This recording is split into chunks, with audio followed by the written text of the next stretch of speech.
এনটিপিতে 11 গ্রাম CO2 এর আয়তন কত? প্রথমত আমাদের এই CO2 এর আণবিক ভর নির্ণয় করতে হবে।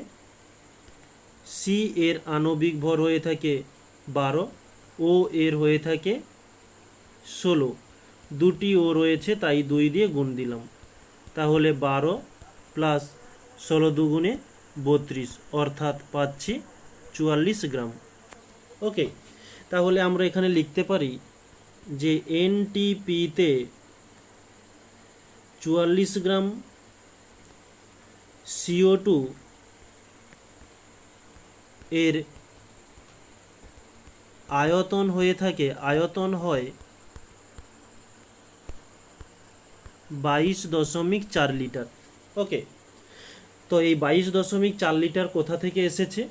যে এনটিপি বা এসটিপিতে যে কোনো গ্যাসের আণবিক ভর সমান হয়ে থাকে 22.4 লিটার। ওকে, আমাদের প্রশ্নে বলেছে, আচ্ছা ওকে ঠিক আছে, 11 গ্রাম CO2 এর আয়তন হয় কত? 22.4 বাই 44 গুণিতক 11।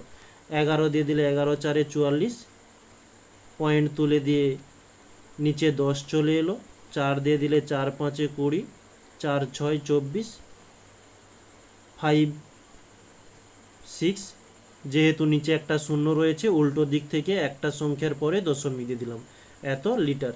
এটি হচ্ছে আমাদের অ্যান্সার।